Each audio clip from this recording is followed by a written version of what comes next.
प्रिय छात्रों, हम अमेरिकी राष्ट्रपति की शक्तियों का अध्ययन कर रहे थे, जिसमें हमने अमेरिकी राष्ट्रपति की कार्यपालिका संबंधी शक्तियों का अध्ययन किया। अब इसके पश्चात हम अमेरिकी राष्ट्रपति की विधायी क्षेत्र में शक्तियों का अध्ययन करेंगे। शक्ति विभाजन के सिद्धांत पर आधारित अध्यक्षात्मक शासन को अपनाने के कारण अमेरिकी संविधान के द्वारा राष्ट्रपति को प्रत्यक्ष रूप से विधि निर्माण की शक्ति नहीं प्रदान की गई है, क्योंकि जो उसमें कार्यपालिका का व्यवस्थापिका से पृथक्करण हो जाता है शक्ति विभाजन में, तो इसलिए उसको प्रत्यक्ष रूप से कोई शक्ति प्रदान नहीं की गई है। लेकिन संविधान निर्माता शक्ति विभाजन सिद्धांत की सीमाओं से परिचित थे और उनके द्वारा राष्ट्रपति को विधायी क्षेत्र में कुछ कार्य सौंपे गए। वर्तमान समय में तो राष्ट्रपति के कार्य इतने अधिक बढ़ गए हैं, इनके आधार पर उसे प्रधान विधायक भी कहा जाने लगा है। विधायी क्षेत्र में राष्ट्रपति के द्वारा अनेक कार्य किए जाते हैं, जिनको हम अग्रलिखित बिंदुओं के आधार पर समझ सकते हैं। पहला है कांग्रेस को संदेश भेजना। संविधान में व्यवस्था की गई है कि समय समय पर राष्ट्रपति कांग्रेस को संघ की स्थिति के बारे में जानकारी देगा और उसके विचार के लिए ऐसे सुझावों की सिफारिश करेगा जिन्हें वह आवश्यक और लाभकर समझे। राष्ट्रपति कांग्रेस को वार्षिक संदेश भेजते हैं। इन संदेशों में देश की सामान्य स्थिति पर प्रकाश डालते हैं, प्रमुख समस्याओं पर कांग्रेस का ध्यान आकर्षित करते हैं और आवश्यक कानूनों के निर्माण की सिफारिश करते हैं। इसके अतिरिक्त वे कभी कभी विशेष परिस्थितियों के बारे में विशेष संदेश भी भेजते हैं और आवश्यक कानूनों का निर्माण का सुझाव देते हैं। तो इस प्रकार जो है राष्ट्रपति कांग्रेस को संदेश भेजने के माध्यम से आवश्यक कानूनों के निर्माण की सिफारिश करके इस क्षेत्र में अपना योगदान देते हैं। दूसरा है इसी क्रम में कांग्रेस के विशेष अधिवेशन को आमंत्रित करना। ब्रिटिश सम्राट या भारत के राष्ट्रपति के समान अमेरिकी राष्ट्रपति के द्वारा कांग्रेस को साधारण दिनों में आमंत्रित या स्थगित नहीं किया जा सकता, लेकिन कांग्रेस के दोनों सदनों में स्थगन के प्रश्न पर मतभेद होने की स्थिति में वह उन्हें स्थगित कर सकता है। संविधान के अनुसार राष्ट्रपति को यह अधिकार प्राप्त है कि यदि कोई महत्वपूर्ण या अत्यंत आवश्यक स्थिति उत्पन्न हो जाए तो वह कांग्रेस के चलते हुए साधारण अधिवेशनों को कुछ दिनों के लिए और चलाने का अनुरोध कर सकता है। तो और कांग्रेस के जो सदस्य जो हैं विशेष अधिवेशन नहीं चाहते और वे राष्ट्रपति की बात को स्वीकार कर लेते हैं, क्योंकि अगर जो है कांग्रेस के सदस्य उसकी बात नहीं मानते हैं तो वो विशेष अधिवेशन की धमकी भी दे सकता है। तो इस तरह से उसका जो है ये जो अधिवेशन को आमंत्रित करने के संदर्भ में उसकी जो है शक्तियाँ हैं, ये भी विधायी क्षेत्र के अंतर्गत आती हैं। तीसरा है निषेधाधिकार यानी वीटो पावर। राष्ट्रपति की विधायी शक्तियों में सर्वाधिक महत्वपूर्ण निषेधाधिकार की शक्ति है। संविधान में कहा गया है कि सीनेट और प्रतिनिधि सभा में पारित होने के पश्चात विधेयक के कानून बनने से पूर्व संयुक्त राज्य अमेरिका के राष्ट्रपति के पास भेजा जाएगा। राष्ट्रपति को विधेयक पर पूर्ण निषेधाधिकार नहीं वरन सीमित निषेधाधिकार ही प्राप्त है।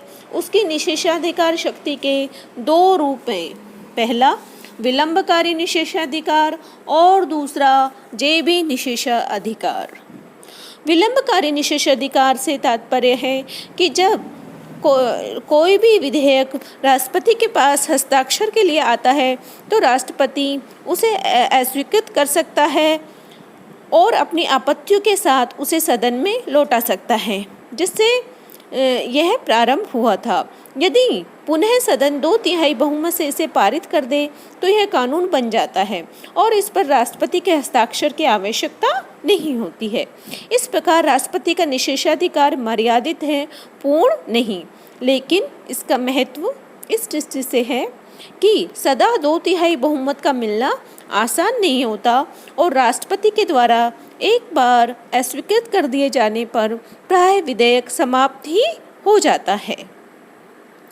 इसका प्रमाण यह है कि 1779 से 1925 तक राष्ट्रपति ने 600 बार निषेधाधिकार का प्रयोग किया था, जिनमें से केवल 36 कांग्रेस द्वारा पुनः पारित कानून हो सके थे।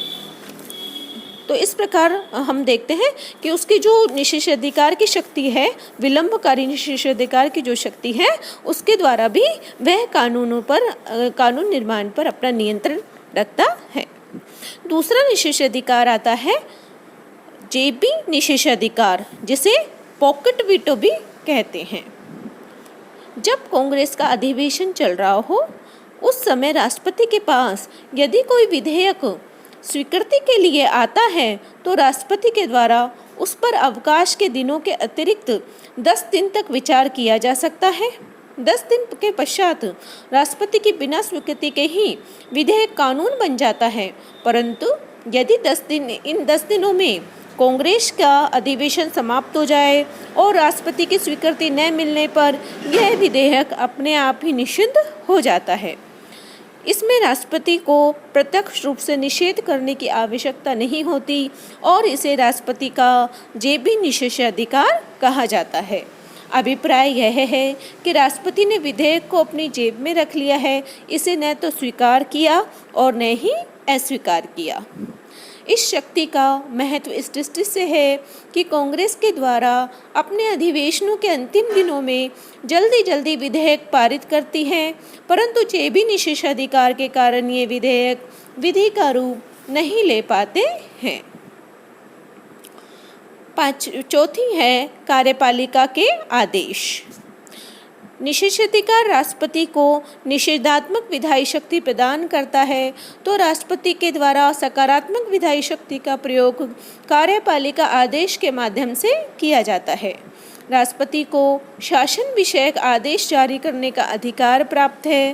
कांग्रेस कानून बनाते समय केवल नीति निर्देश कर देती है और इस संबंध में विशद नियम बनाने का काम कार्यपालिका विभाग को दे दिया जाता है।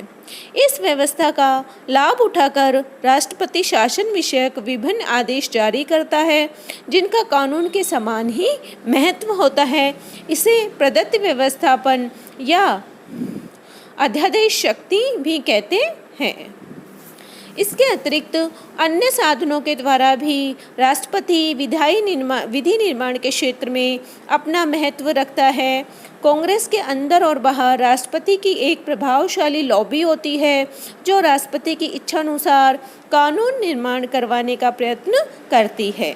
राष्ट्रपति को हजारों पदों पर नियुक्ति करने का जो अधिकार प्राप्त है, उसके आधार पर राष्ट्रपति कांग्रेस के सदस्यों पर कृपा कर उनसे के बदले में विधि निर्माण के क्षेत्र में सहयोग और सद्भाव की आशा कर सकता है। यदि कांग्रेस राष्ट्रपति की इच्छानुसार कानून निर्माण नहीं कर रही है, तो वह देश के सर्वोच्च नेता के रूप में लोकमत से सीधी अपील भी कर सकता है।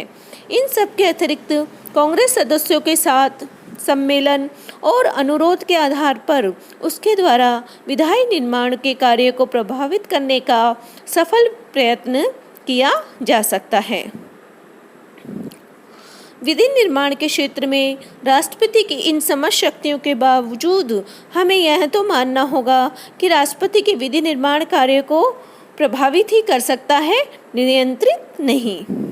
विधि निर्माण में उसका वास्तविक प्रभाव स्वयं उसके व्यक्तित्व, कांग्रेस में के दोनों सदनों में उसके दल की स्थिति और उसकी नीति की लोकप्रियता पर भी निर्भर करती है।